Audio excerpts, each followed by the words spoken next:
The Crime Says. Hit the like.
Greetings and welcome to Winning an Appeal, the importance of the brief. We're going to start going over the brief within this series. And before we get started, just to briefly remind everybody that this is strictly for the educational entertainment purposes of this broadcast YouTube channel, not to be used, misconstrued, or abused for anything personal, private, legal, lawful, business, tax, financial, or otherwise. So please don't do this at home. That said, let's get started. And right down into it. Again, this is from Winning an Appeal and the importance of the brief. Because of the way most appellate courts operate, the brief is much more important than the oral argument in affecting the outcome of the case, unlike many TV courtroom dramas. Oral argument normally does not take place until months after all the briefs are filed. By this time, law clerks and judges have read all the briefs, performed legal research, and written extensive memoranda. Sometimes even a draft opinion has been written before oral argument occurs. And the minds of one or more judges may well be made up before oral argument even begins. So this is the main importance of the brief. And before we go much further, just remind everyone that we do have the talking chat enabled, I believe. The Crime Says. Hit the like. Indeed. So participate and pipe up in the chat there if you have any questions, comments, or any other kind of interactions. Let's continue. So to write comprehensive briefs, if you want to influence a court, write good brief and don't hold anything back, meaning any scheme to sandbag at oral argument will probably come too late. That means holding back and waiting until oral argument for any time to use anything of your influence here, your arguments, your facts, anything like that. You don't want to wait till oral argument. It will probably come too late. Another important part is to comply with the court rules. Be sure to comply with court rules regarding the form of the brief, which include the type of paper, the colored covers, the length, the use of the footnotes, form of citations, etc. Everyone's pretty much agreed to go by those rules, so it's best just to comply with them so the court will recognize your arguments for their substance. Key takeaway is the brief affects the outcome more than an oral argument in the appellate court. And law clerks and judges make decisions before the oral argument occurs. That's our importance of the brief. Affects the outcome more than the oral argument. And since we're talking about winning an appeal, we need to talk about what affects the outcome more, which is the brief. Let's continue on the brief. So here are the objectives of the outline of the argument. And just want to check and see if anyone got a notification out there, because we had to do a restart of this stream, and it seems like we have a thinner audience this time around. If anyone could give a heads up, appreciate it, so I know that we got some participation for that extra special treat at the end of this presentation here. In the meantime, we're going to go over the objectives of the outline of argument. It's a quick overview of arguments. Gives the court a quick overview of your arguments and how they fit together. It identifies which arguments are alternative grounds for reversal. So this is one of the main objectives of the outline of argument, which is part of your brief. It sets the tone right. It puts the judge or law clerk in a mood to read your whole brief carefully. It demonstrates you write clearly, organize concepts carefully, and respect the court's rules of appellate review. And it's going to have some persuasive impact. Occasionally, word a part of your outline to have persuasive impact by itself on that particular issue, which helps set the right tone. So very important objectives in the outline portion, the outline of argument. Now, we'll get more into this in a moment here. Let's compare that with a working outline. Working outline, which we discussed in the last episode, is for private use. There's no need for exact wording, but the outline of argument is seen by the court. It's the first part of the brief, and the wording is very important. And there are length considerations. The outline of argument should not be as long as your working outline. The working outline is as detailed as possible because it tells you what to say in every paragraph. The outline of argument includes the major issues, sub-major issues, and next level down. The exception is you can go further down for sub-issues requiring lengthy discussion, so that could be included in the outline of argument.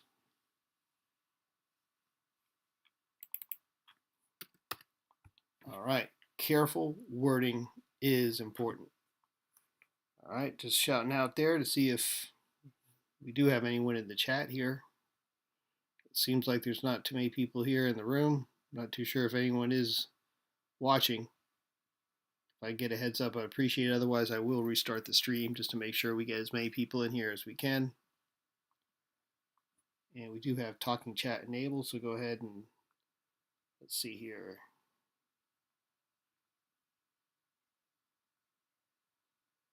Craig Curry G5E says, here. Okay, excellent. All right, just want to make sure. Sometimes YouTube gets annoyed when you have to restart a stream. All right, so let's go on here. So within this outline of the argument, the careful wording is important. The word major issues in terms of trial court error. So we want to word our major issues in terms of that trial court error instead of the abstract issue of law. It shows which trial court actions you're challenging. Remember, we're challenging trial court actions now, not issues of law that were part of the trial. Show understanding of appellate review rules. Word issues to demonstrate knowledge of appellate rules. So this is important here. Avoid re-arguing the facts in appellate court. Focus on the evidentiary insufficiency rather than fact disputes. So here's a big difference from trial court.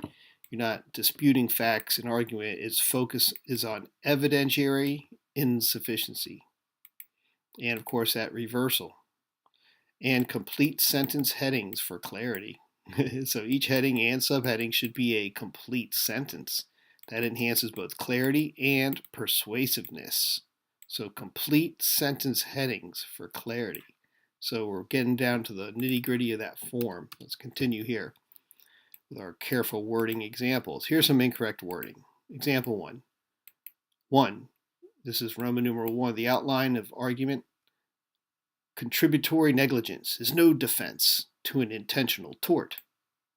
Here's another incorrect wording example for Roman numeral 1. The trial court erred in entering judgment against the appellant because the appellant was not negligent. The problems here are abstract formulation. They fail to identify a specific trial court error, suggested re-arguing facts. See that? Now let's look at the correct wording of the same things here. 1. The trial court erred in instructing the jury that contributory negligence is a defense to the tort of battery. Complete sentence, but notice how different this is from contributory negligence is no defense to an intentional tort.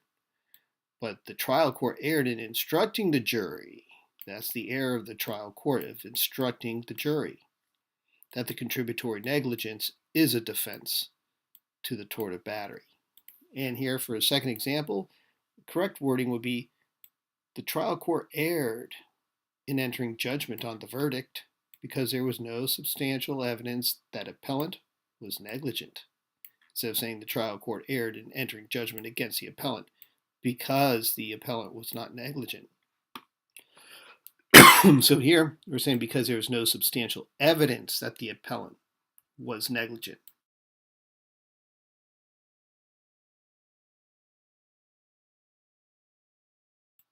So these key terms make the difference. So the advantages here, it identifies specific trial court error, it shows understanding of appellate review rules, and it focuses on the evidentiary insufficiency. So we see the difference in that correct wording to the incorrect. But it's a very easy to follow formula. You identify the specific trial court error, the trial court erred in. It shows an understanding of the appellate court rules, instructing the jury that contributory negligence is a defense to the tort of battery, and it focuses on the evidentiary insufficiency. There's no substantial evidence that appellant was negligent. Instead of saying because the appellant was not negligent, we're focusing on evidentiary insufficiency, no substantial evidence. So let's move along. Right? Okay. So we get including facts. When to include facts. So we have sometimes it's appropriate. We have issues and facts here, right? So when to include the facts, sometimes it's appropriate if you can include all relevant facts while keeping the statement short, not more than 2 to 3 lines. It risks omitting damaging facts that opponent will highlight. So that's when you include it. You don't want to omit damaging facts that the opponent will highlight. There's credibility concerns. When the judge discovers omitted fact, your credibility may suffer. Including negative facts reduces persuasive impact. So make statements too long and cumbersome for overview purpose. So including negative facts reduces persuasive impact. So saying things like, well, I was not negligent, things like the negative facts, it reduces the persuasive impact. So these are all credibility concerns. Then we have the effective strategies. So let's look at those. Occasionally, make a statement both persuasive and honest with single determinative fact. So we have one single determinative fact, and we can use that occasionally, something like that, to make a persuasive statement. All right, but it must be honest. Use a summarizing fact, as we saw before when we were going over things like evidence. We have the summarizing fact in heading for clarity when a single fact is not possible. So we'll use that summarizing fact in the heading just for clarity when a single fact is not possible. Here's an example. The arrest was illegal because there was no substantial evidence showing probable cause. So this is a good one here, the summarizing fact. When the single fact is not there, the arrest was illegal because there was no substantial evidence showing probable cause. So there's no single fact in this. Everything is the absence of it there, in the arrest, except for the arrest, of course. Let's move along. So let's continue with the problematic approach in including facts. here, A, there was no substantial evidence. Remember, this is in our outline form. So Roman numeral 1, letter A, below that. There was no substantial evidence supporting the verdict because the evidence showed only that appellant did not exceed the speed limit. The weather was clear, and he had drunk only 2 beers in the hour before the accident. The issue here is often omits damaging facts. Here, example given here, night, maybe had brake problems, the credibility damage when opponent points them out. So when the opponent points out omitted facts like the weather was clear, but it was night, right? He didn't exceed the speed limit, but he had brake problems. So the damage occurs when that opponent points out these facts. They should be included. So there's a problematic approach when you're omitting certain facts or only including certain things that are not the damaging fact, so to speak. So there's a single determinative fact. You could say the mere fact that appellant did not turn on his headlights at 6 p.m. on July 2nd did not constitute substantial evidence of negligence. When you can show a single fact was determinative in trial court. If that's the only fact they have, then you could show that single determinative fact. Then you have a summarizing fact. The arrest was illegal because there was no substantial evidence showing probable cause to believe that the appellant was the robber. So, getting back to the example we had from the previous episode, the arrest was illegal because there was no substantial evidence showing probable cause to believe that the appellant was the robber, only from a shady informant. And that adds clarity when there's a single determinative fact that's not possible. You would use a summarizing fact. So here's a single determinative fact, not turning on the headlights at 6 p.m. on July 2nd. A summarizing fact, there was no substantial evidence showing probable cause to believe that the appellant was a robber. So it adds clarity because there's no single determinative factor there to do such. So which issue comes first? We have general principle is the chronological order, of course, with time. Best to arrange issues chronologically, unless there's good reason exists otherwise. It minimizes the need for repetition in argument part or brief, in the argument part of the brief, When referencing earlier issue, judge has already read it. So this makes it important to keep it in a chronological order, but then there's certain problems with that. Referencing ahead makes for very awkward reading, and if that's required, then these are problems with non-chronological. Yeah, so of course, referencing ahead makes for very awkward reading. Including discussion in the wrong section makes the brief longer and cumbersome. And it does not obviate the need for repeat discussion in the proper section. So you can continue with other proper discussion in the proper section, but it does not get rid of the need for that when you have it in a chronological order, but a non-chronological order does not, you'll still have to discuss it properly later on, so it's better to keep it in a chronological order. And the exceptions when issues are not factually interdependent. So one argument far better than others may justify a non-chronological order. As we said, keep the weaker issues towards the end. Major issues are not factually interdependent. Put the best argument first. So if they're not interdependent between them, there's some dependencies, then you just put the best argument first. It's hard to predict which argument will be most impressive, though. So that's one thing you want to keep a close watch on there. Excuse me.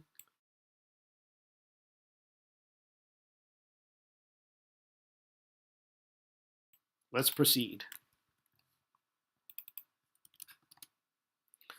All right, so which issue comes first? The correct approach, chronological order, usually.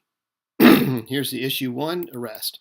The trial court erred in denying the motion to suppress the gun, as the gun was found as a result of an invalid arrest. So the police arrested the appellant before the interrogation. Then the issue 2 is the interrogation. The trial court erred in denying the motion to suppress the appellant's statement. because they didn't give him his Miranda rights statement. This can simply refer back to the arrest discussion, which was previously, because we're doing it in chronological order. Now, if you do in reverse order, there's problems. It must refer ahead to arrest discussion. Very awkward reading. It must include the arrest discussion in the interrogation section. It makes the brief long.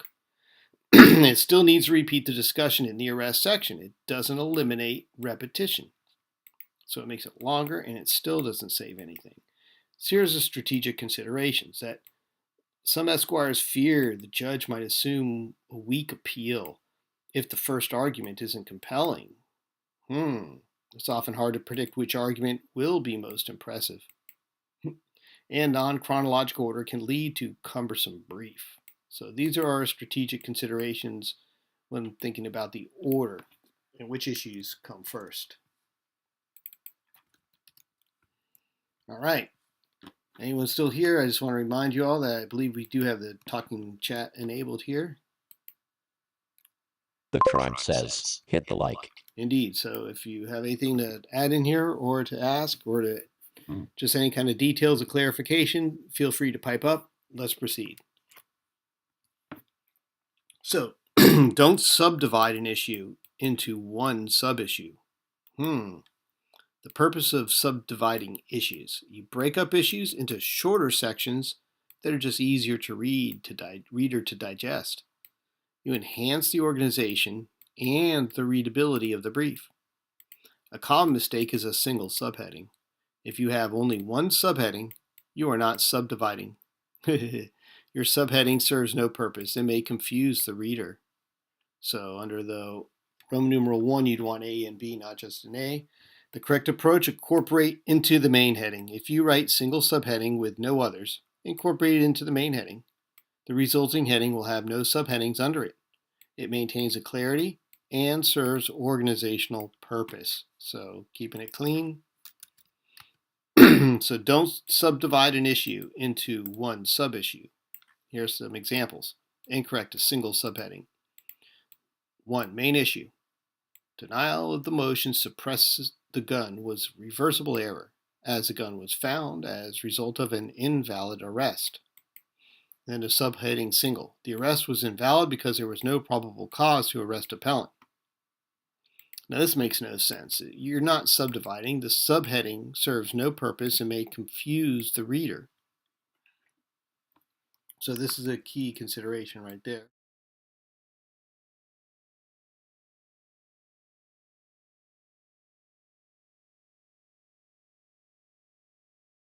All right, then we also have the correct way to incorporate this into the main heading. So here's our combined heading. The denial of the motion to suppress the gun was reversible error, as the gun was found as a result of an arrest, which was invalid because it was not based on probable cause. Oh boy, they like those long sentences, but it's a proper sentence. If probable cause is the only issue, this heading will have no subheadings under it. This approach maintains clarity while avoiding unnecessary subdivision that doesn't serve the purpose of breaking issues into digestible sections. So parsing out the issues, if it's not really into different sections, it serves no purpose but confusion, or lack of clarity, I should say. All right. Let's see here. When to write the statements of facts. Oops, sorry about that. There we go. Come on. Right before legal arguments. So the statement of fact should be written after the working outline, but before the legal arguments. So we have a statement of we have the working outline, and then a statement of facts, and then the legal arguments. Your facts determine what legal arguments are available to you. Legal arguments must be grounded in the facts presented. After a thorough review of the record, read entire trial record before drafting the facts. Identify all relevant facts from transcripts, exhibits, and pleadings. Understand complete factual context before beginning to write. When you understand the case, write the facts when you can explain the case clearly in your own words. You You should have identified the key issues and how the facts support them. Now you ensure the facts align with the issues you intend to raise on appeal. So you've already pretty much understood this well enough so you can explain it in your own words. This is key when you go to write that statement of facts. And here's our importance of the statement of facts. The brief is more important than the oral argument, as we started out learning. Because of how appellate courts operate, the brief affects outcome more than oral argument. Oral argument occurs months after briefs are filed. Law clerks and judges read all briefs, perform research, and write extensive memoranda before the oral argument. The impact on judicial decision making: sometimes the draft options are written before the oral argument. Draft opinions, are written before the oral argument. So the minds of judges are often made up before the oral argument begins. The scheme to sandbag at oral argument is usually too late. And of course, compliance with the court rules. Be sure to comply with the court rules regarding the form and the type, paper, colored covers, length, footnotes, and forms of citations. So here's some more importance of the statement of facts. It's a first impression on the court. The statement of facts is a substantive part of the brief the court reads. It sets the tone for how judges perceive your entire case.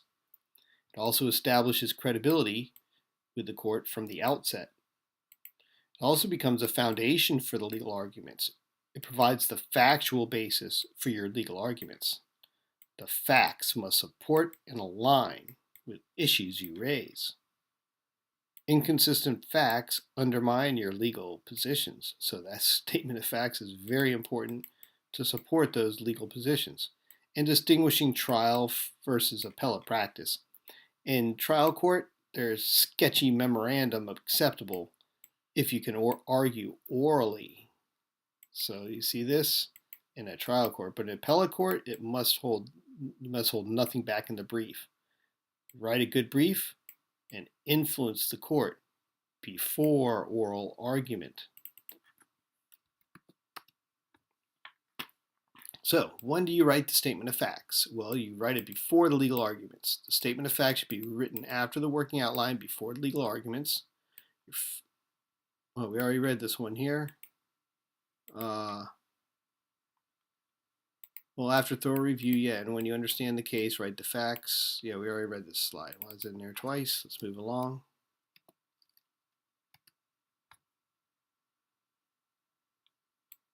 Or did I go the wrong way? All right. So what facts to include? Relevant facts supporting your position. Include all the facts that support your arguments for reversal. The facts must be material to issues you intend to raise. And include factual context for each major issue. The facts the opponent will cite. Anticipate and include the negative facts your opponent will raise. Remember about the credibility. Control the narrative by presenting facts on your terms, where you can rebut them before they're presented. And avoid letting opponents surprise court with damaging facts. Exclude unnecessary detail. Omit facts irrelevant to issues on appeal. You want to keep that statement concise, focused, and readable. And courts appreciate brevity and clarity, as we know before. Let's move along. And most important, tell a good story. You want to have a narrative flow. As you read a lot of good appeals, you'll see they have a nice narrative flow. Organize the facts in logical, chronological order. Create a coherent narrative judges can easily follow. It helps the court understand context and sequence of events. Focus on your narrative. Tell the story from your perspective as appellate. Emphasize the facts favorable to your position and present the facts in a way that advances your legal arguments. And of course, make it compelling. Write clearly and persuasively to engage the court. Use vivid language while maintaining professional tone. And make judges care about your client, about your case. I'll let that get in there. All right. Dividing your statement of facts into sections. Use headings for different periods or topics. Divide facts into logical sections with clear headings. Organize by chronological periods or distinct factual themes. Make it easier for judges to navigate and understand your case. So the clear section headings we saw before, use descriptive headings that preview the content of each section. Ensure the headings are consistent in style and format. And of course, we want to match those headings to issues you will argue later in the brief. So remember, this is all setting up your arguments. Enhance the readability. Okay, this is important here. Avoid the lengthy, unbroken narrative that fatigues readers. We all know about that kind of narrative fatigue that doesn't carry the attention. Break up text to maintain judicial attention and engagement. It allows judges to quickly find facts relevant to specific issues. So you want to have this thing parsed out well for enhanced readability. Now that's going to be an important skill. Let's move along. Watch your language. Use a professional and objective tone. Maintain professional demeanor throughout the statement. Avoid emotional or inflammatory language. Present facts objectively without editorializing. So we want to stick to an objective tone. Avoid argumentative language. Don't use argumentative adjectives or conclusions. Let facts speak for themselves without characterization. Save the legal arguments for argument section, not statements of facts. So we want clear and precise language in our statement of facts. Write clearly and concisely to avoid confusion. Use precise language that accurately describes what happened. The ambiguity undermines credibility and confuses the court. So watch your language and be honest and follow the rules. Auditon says, hit the op. Yes, please do. And let's get more people in here because there's going to be a extra special surprise at the end of this presentation. So be honest and follow the rules. Complete honesty with facts. Essential. Never omit or misrepresent facts to make your case. Include all the material facts, even those unfavorable to your position, because dishonesty destroys credibility with the court. Next, comply with the court rules. Follow all the court rules regarding form and content of brief. Adhere to requirements for length, citations, footnotes, and formatting. And use proper paper type, colored covers, and citation format as required, of course. And again, this is all just because you want to be on their good side here, being you don't interact with them a lot, and everyone's already agreed to follow these rules, so it's kind of the custom. The consequences of non-compliance, though, is the court may reject or disregard non-compliant briefs. Violation of rules can prejudice your case, and a professional reputation suffers from rule violations. Okay, and finally, how to persuade in your statement of facts. You select and arrange the facts strategically. Choose facts that best support your legal arguments. Arrange the facts to tell your version of the events and create favorable impression while maintaining honesty, meaning some of those unfavorable facts need to be somewhere where they're not out in front here. Now use the powerful, precise language. Employ active verbs and strong nouns. Very critical here. Use active voice, so active verbs and strong nouns. Be specific rather than vague or general. And let facts demonstrate your points rather than asserting conclusions.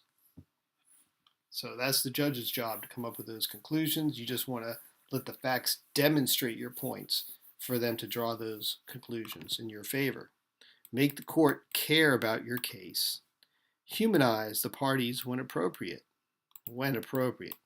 Show why this case matters and why relief should be granted. Create empathy without resorting to emotional manipulation.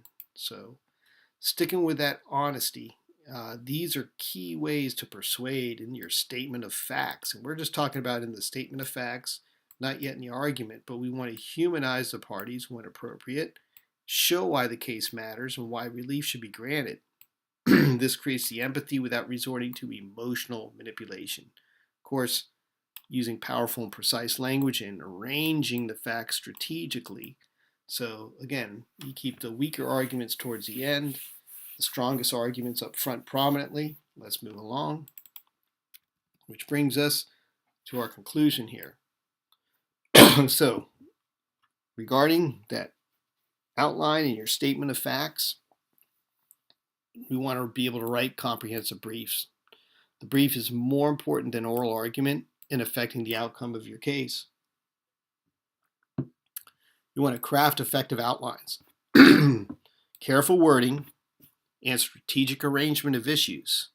Demonstrate appellate advocacy skills. You want to tell persuasive facts, that narrative. Your statement of facts must be honest, clear, and compelling to influence the court. So you're giving these facts in a compelling narrative. But you need to maintain that integrity. Honesty and rule compliance build credibility, essential for appellate success. You want to be able to influence the court through your brief. Write clearly, organize carefully, and respect the court's rules. All right, now that takes us to the best part of the presentation now, where we get to take the fun quiz. So here's how we play this. Put in the chat the number of the question, your Arabic number of the question, with the letter of your choice. So if I was going to do D, I would do number 1, letter D, delta, and that would be my choice in the chat. If I wanted to change it, just change it, and the last answer you put in will be your final answer. At the end, we'll tally it up, and we'll see what kind of score we got and test our knowledge. Let's start. So here's quiz question 1.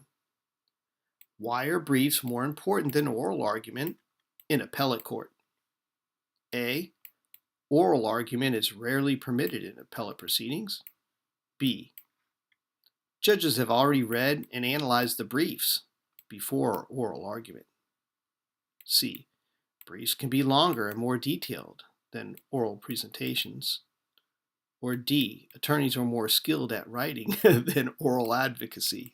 Craig Curry G5E says 1, capital B. Yes, I think B is a good choice here. And of course, we have one in there for humor, which would be D. Shaggy Hippie 1776 says 2. Hey, greetings, Shaggy Hippie. 2, I'll take that as a B for question 1. But we'll put in the question number and the letter. We haven't got to question 2 yet, so I'll take that as a B. We're going to move on to question 2 now. All right, we're on to question 2. How should you properly word an issue about contributory negligence in a battery case? So who's got the contributory? Who's telling them to beat you down? So contributory negligence is no defense to an intentional tort. Is that a proper wording? Or would it be the trial court erred in instructing the jury that the contributory negligence is a defense to the tort of battery? Would it be C, the jury should have found appellant not negligent because contributory negligence is inapplicable? Or D, battery was intentional, so contributory negligence cannot apply under any circumstances? So how should you properly word an issue about contributory negligence in a battery case? So is contributory negligence a defense? Craig Curry G5E says 2B. 2B? All right. I'd say that's a pretty good good selection there. When you think about the whole thing of contributory negligence and tort, that's like egging someone on. Says, yeah, just run that stop sign there. So it's not much of a defense, but it in the defense of battery, tort of battery, don't know about that. That's a little bit different. That's when they tell you they hit that guy, I think, is what that comes down to. Nonetheless, we got the answer. Anyone else on that one? We'll move on to question 3. What is the primary risk when including facts and issue statements? What's the primary risk when including the facts in issue statements, though. It makes a statement too brief and doesn't provide enough context. B, you may omit damaging facts, harming credibility when an opponent points them out. C, courts disapprove of any facts in issue statements as they belong in the statement of facts section. Or D, it forces you to repeat facts throughout the brief, making it repetitive. So we're talking about the primary risk of including facts in the issue statements instead of the statement of facts. So it makes the statement too brief and it doesn't provide enough context. Or B, you may omit damaging facts, harming credibility when the opponent points them out. C, courts disapprove of any facts in issue statements as they belong in the statement of facts section. Or D, it forces you to repeat the facts. Craig Curry G5E says 3F. All right, we're going for 3A. Okay, so in the issue statements, it makes a statement too brief and doesn't provide enough context. Okay, all right, we're going to move on to the next question, question 4. Any other takers for question 3? We're moving along. So we're on to the final question, question 4. What is the best approach to presenting facts in your statement of facts? So we're looking at our approach of presenting Shadow facts. Hippie 1776 says 3B. 3B, you may omit damaging facts, harming credibility when the opponent points them out, when including facts in issue statements. Okay, we'll get you down for that one. Let's move on to question 4. What is the best approach to presenting the facts in your statement of facts? A, present only favorable facts to strengthen your arguments. B, tell a compelling story with all material facts, including unfavorable ones. C, list facts and bullet points without connecting narrative. D, focus exclusively on procedural history and omit substantive facts. All right, this one should be pretty straightforward here. What's the best approach of presenting facts in your statement of facts? So we got A, present only the favorable facts to strengthen your arguments. Or B, tell a compelling story with all material facts, including unfavorable ones. C, list the Craig facts. Curry G5E says 4B. All right, we got a 4B in there. Any other takers for question 4? Shadow Hippie 1776 says 4B. All right, so we got some good ones here for 4B. Let's move on to the answer slides and see how well we did. All right, for question 1, why are briefs more important than oral argument? And the correct answer was B. Judges have already read and analyzed the briefs before the oral argument. That's what I think most of us did. The law clerks and judges perform research, write memoranda, and sometimes draft opinions before oral argument occurs. And I believe everyone got that one correct. All right, let's move on to question 2. How should you properly word an issue about contributory negligence in a battery case? Of course, the correct answer is B. The trial court erred in instructing the jury. So we want to say where the trial court error is and instruct the jury that the contributory negligence is a defense to the tort of the battery. So the word issues in terms of trial court error, not abstract legal principles. This shows an understanding of the appellate rules, review rules, and avoids appearing to re-argue facts. So having it in the properly worded issue here, the trial court erred in instructing the jury that contributory negligence is a defense of the tort of battery. All right, and I believe we all got question 2 correct with B. We're on to 3. What is a primary risk when including facts in issue statements? And once again, the correct answer was B. You may omit damaging facts, harming your credibility when the opponent points them out. So that's a key one in 3, because if you include negative facts, you reduce persuasive impact, make the statement too long. When the judge discovers an omitted fact, your credibility may suffer. So that's a primary risk when including the facts in issue statements, is that you may omit damaging facts harming your credibility. So this is a tricky question here. Question 3 is usually the trickiest one of them all, but think of it this way, that when you're looking at the risks when including facts in the issue statement is that you may omit damaging facts, harming your credibility. These belong in the, if you include the negative facts, right, you reduce persuasive impact and make the statement too long. When the judge discovers an omitted fact, your credibility may suffer. So these are the primary risks. And the one we had here for the correct answer was B, was omitting facts that damage your credibility. And of course, the negative facts being included reduce persuasive impact. Would be another correct answer, but it wasn't there. All right, we're on to the final one, number 4. What is the best approach to presenting facts in your statement of facts? And of course, it's B, that narrative. Tell a compelling story with all material facts, including the unfavorable ones, because they're being put in the form of a compelling story that you're telling. You're telling your story. And unfavorable facts are facts nevertheless, but they still tell that story that compels them to give you the benefit here and the win on that. So the honesty builds credibility with the court. Controlling the narrative by presenting facts on your terms is essential for appellate success. All right. So, and 4B, I think we all got that one right there. Shaggy Hippie and Craig as well. So we're all good on that. I think questions 3 on these are always going to be the hardest, just to let you guys know. And there's always a giveaway in there.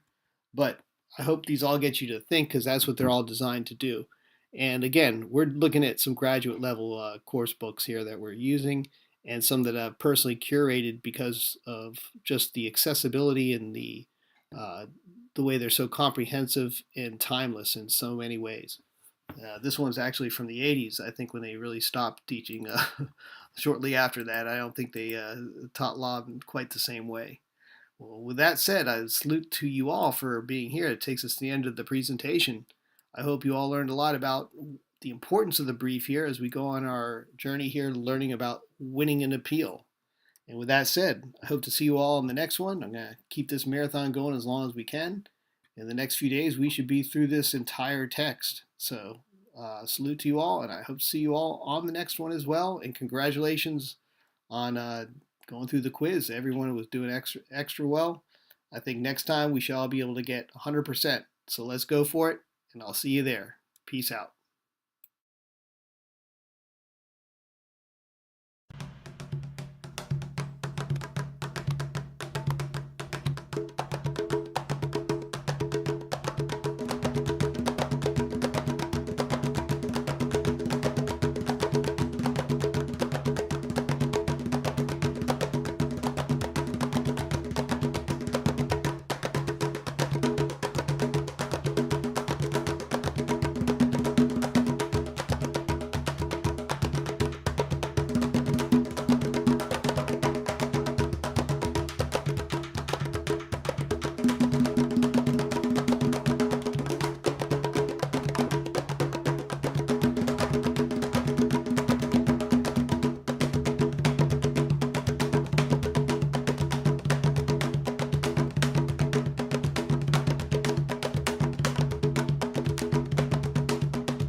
The tribe says, hit the like